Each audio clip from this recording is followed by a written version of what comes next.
नमस्कार, खुशामदीद और वेलकम। आप सबका स्वागत है बातचीत पॉडकास्ट के प्लेटफॉर्म पर। और मैं हूं आपकी दोस्त रोशनी। फिर से आ गई हूं एक ऐसा वृत्तांत लेकर जिससे कोई भी अनछुआ नहीं है।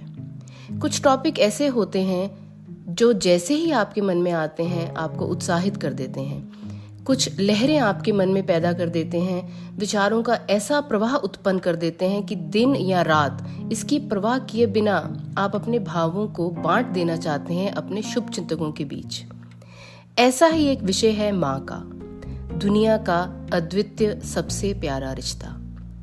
इस संबंध का कोई निर्धारित दायरा या परिवेश नहीं है। जैसे धरती, आकाश और समुद्र अथाह और अपार हैं, वैसे ही है एक माँ का कार्य और भाव क्षेत्र। आप खुद ही देखिए, हमारे जीवन के अधिकतर मधुर संबंधों में माँ शब्द आता है। नानी माँ, दादी माँ, मासी, मामी, छोटी माँ, बड़ी माँ, जितने भी स्नेहमय रिश्ते हैं वो सब एक माँ के ही छवि के आयाम हैं।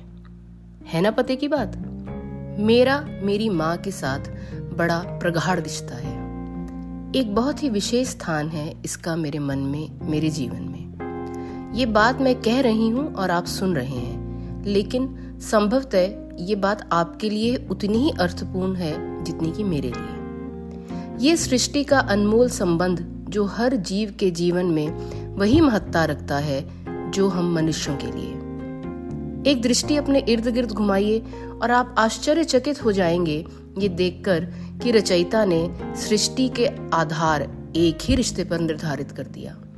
पक्षी, जानवर, कीट पतंगे, जलीय जीव और इंसान सब माँ को ही ढूंढते हैं, माँ पर ही निर्भर करते हैं अपनी विद्यमानता यानी एग्जिस्टेंस के लिए।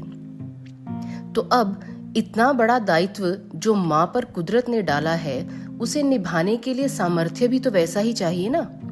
इसीलिए हमारे यहाँ माँ को पूजनीय माना गया है, उसको स्थान दिया गया है भगवान के साथ, उसे शक्ति कहा गया है। इसका कारण क्या हो सकता है?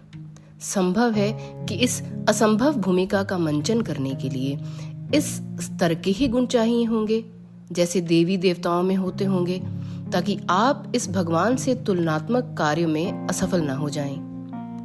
एक माँ के बारे में सब कुछ असाधारण ही होता है, कुछ भी मामूली या साधारण नहीं होता, चाहे वो एक पशु की हो या एक परिंदे की। जैसे ही एक प्राणी अपनी माँ के गर्भ से निकलता है, उसकी हर जरूरत के लिए उसकी आंखें अपनी माँ की तरफ ही उठती हैं। माँ अपने बच्चों की हर जरूरत को पूरा करती है और इस दायित्व का निर्वाह करने के लिए कुदरत ने नवाजा है इसे अदम्य साहस, धीरज और शीतलता से। एक अच्छी माँ को कैसा होना चाहिए और एक अच्छी माँ कैसी होती है, इस विषय के बारे में अनेकों बार अनेकों माध्यम से बहुत कुछ कहा गया है। माँ की महानता का वर्णन हमारे शास्त्रों से लेकर बॉलीवुड मूवीज ने बड़ी बखूबी किया है। हो ही नहीं सकता कि माँ के बारे में कोई गाना बजे और हमारी आंखें नम न हो। अभी कुछ समय पहले हम एक शादी में सम्मिलित हुए, जहाँ हल्दी की रस्म होने से पहले पंडित जी कुछ ज्ञान की बातें बता रहे थे और इसी दौरान उन्होंने माँ का हिंदू धर्म में क्या स्थान है उस बारे में बोला। कैसे भगवान भी माँ के प्रेम और हट के आगे हार जाते हैं। ये सुनकर मेरी आंखें भर आईं। मैंने अपने दाएं बैठे अपने पति की ओर देखा तो उनकी आंखें भी नम थीं, क्योंकि हाल ही में उन्होंने अपनी माँ को खोया था। वर के माता पिता भी अपनी आंखें पोंछ रहे थे, क्योंकि उनकी माँ विवाह में नहीं आ पाई थी, क्योंकि वो बहुत बीमार थी। और एक व्यापक दृष्टि डाली तो देखा कि हॉल में बैठे हर व्यक्ति की आंख से आंसू बह रहे थे। ये आंसू थे माँ के प्रति एक सामूहिक प्रेम की भावना की अभिव्यक्ति। ध्यान दीजिएगा इस बात पर कि माँ सबकी साझी ही होती है। कोई पराया भी माँ की बात करे तो आपका मन पसीज उठता है। माँ के नाम पर ऑफिस से छुट्टी भी बिना ज्यादा चूं चपड़ के मिल जाती है। लेकिन आज हम बात करेंगे कुछ हटकर, माँ की भूमिका और रूप के बदलते हुए दृष्टिकोण के बारे में। मैंने अपनी माँ में एक मॉडल माँ की विशेषताओं को असीम परिमाण में अनुभव किया है। हर माँ की तरह उन्होंने भी हमें लाड़ प्यार से पाला, अपनी पहुंच से बाहर जाकर हमें पढ़ाया लिखाया, काबिल बनाया, हमें सशक्त किया, आत्मनिर्भर बनाया। हमें कभी भी लड़कियां होने की वजह से किसी भी क्षेत्र में हीन भावना का शिकार नहीं होने दिया। उनका बचपन भी ऐसा ही था। उनकी माँ ने भी उन्हें उस जमाने में बड़े ही प्रगतिशील माहौल में बड़ा किया था। और ऐसे ही मैंने अपने बच्चों की परवरिश करी। जैसे मैंने अपनी माँ को देखा था, वैसे ही माँ बनने की कोशिश मैंने भी की। लेकिन कुछ पहलुओं में मैंने कुछ फेर बदल किया और कुछ मैंने हटा ही दिए अपने दृष्टिकोण और बदलते हुए समय के अनुरूप। हाँ श्रोताओं, माँ का रूप भी अब पहले जैसा नहीं है। अनेकों बदलाव देखने सुनने को मिलते हैं। अब होंगे ही, क्योंकि परिवर्तन का पहिया जो इतनी तीव्र गति से घूम रहा है। जरूरतें अब पहले के समय के जैसे साधारण नहीं रही हैं। भाग्य के नाम पर अब सब कुछ महिलाएं भी खामोशी से सहना नहीं चाहती हैं। ये सही है या गलत, इसके बारे में मैं नहीं पढ़ूंगी, क्योंकि ये तर्क वितर्क का विषय है। मैं इसे सीमित रखूंगी अपने जीवन के अनुभवों तक, अपने विकल्पों के चयन तक।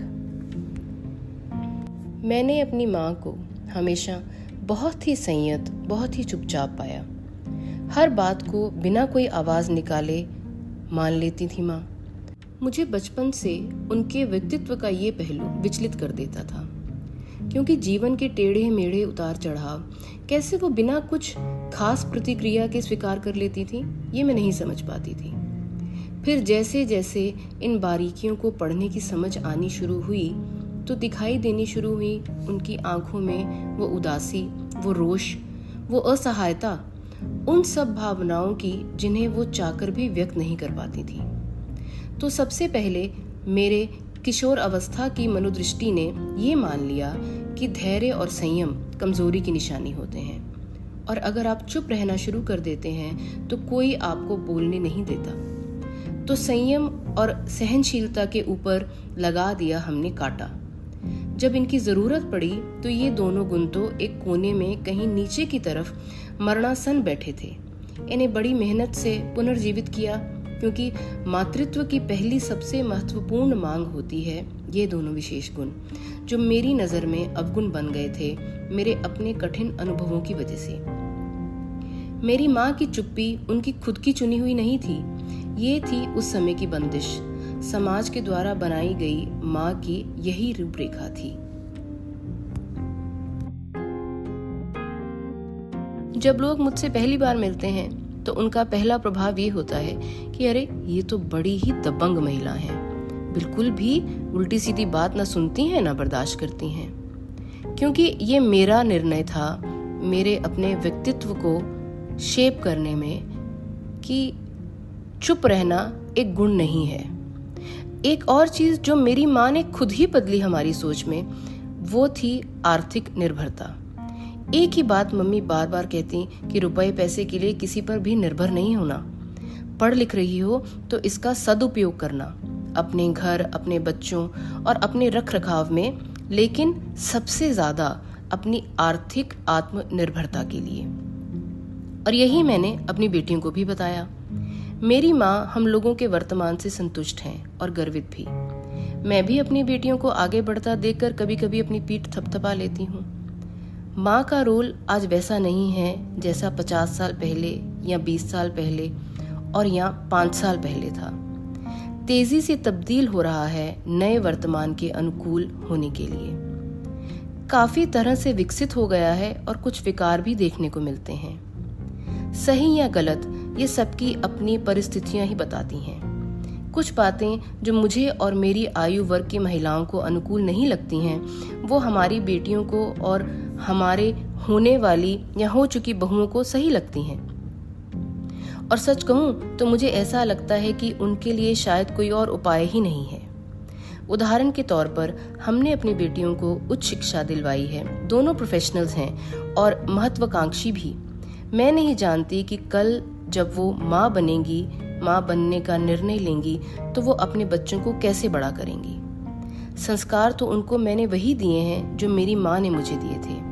जैसे मैंने आपको बताया कि अपनी माँ की कुछ व्यवहारिक आदतों से मैंने सहमत ना होकर उन्हें अपनी जिंदगी से हटा दिया, वैसे ही मुझे लगता है कि मेरी बेटियां भी करेंगी। जो उन्हें माँ के रूप में मुझ में दोषित लगा, वो उसे नहीं ढोएंगी अपने भविष्य में। और ये किसी हद तक उचित भी है। प्रकृति को ही देख लीजिए, वो भी जब भार झेल नहीं पाती है तो क्लाइमेट चेंज के रूप में हमें अपनी आदतों को बदलने के लिए संदेश देती है। एक ही अपेक्षा है मेरी बेटियों से। मैं ये उम्मीद करती हूँ कि अगर और जब वो माँ बनने का दायित्व उठाने का निर्णय लेती हैं तो पूरी तैयारी से लें। बच्चों को आप कभी भी होल्ड पर नहीं रख सकते। ये वो कलाकृतियाँ हैं जिन्हें आपको ही घड़ना होगा। आप कितना पैसा लगाते हैं उस पर नहीं, इनका रूप और इनका व्यवहार और इनके कर्म आधारित होंगे आपके प्यार, आपके समय और आपके संस्कार जो आप इन्हें देंगे। और अपने बेटे से मेरा ये अनुरोध है कि तुम भी बराबर का साथ देना अपनी पत्नी का, जब वो एक अच्छी माँ होने की भूमिका निभा रही हो।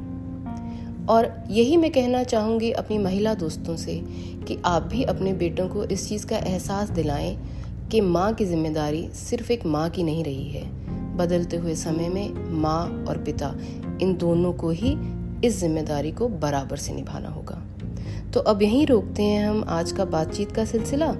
अगर आप इतनी भाग्यशाली हैं मेरी तरह कि आपके हाथ पर माँ का साया है और आप उनके साथ रह रही हैं, तो उठिए और जाकर गले लगा लीजिए अपनी माँ को। और अगर आप उनसे दूर हैं तो बिना अगली छुट्टियों का इंतज़ार किए मिलने पहुँच जाइए उनको बिना किसी देर के। मैं आपकी दोस्त रोशनी मिलती हूँ आपसे शीघ्र ही कुछ और बातों के साथ, इस माध्यम से जो कि है बातचीत पॉडकास्ट का। तब तक जुड़े रहिए। और हमसे जुड़े रहने के लिए आपको क्या करना होगा, आप जिस भी प्लेटफॉर्म पे हमें सुन रहे हैं उस प्लेटफॉर्म पर हमें लाइक और सब्सक्राइब या फॉलो करना ना भूलें। और एक और ज़रूरी छोटी सी बात, अगर आपने जो समय मेरे साथ बिताया वो सुखद था, तो उस अनुभूति को आप जिनसे प्यार करते हैं उनसे शेयर करना ना भूलें। तो एक हल्का सा प्रेस कर दें आप शेयर के बटन पर। शुक्रिया।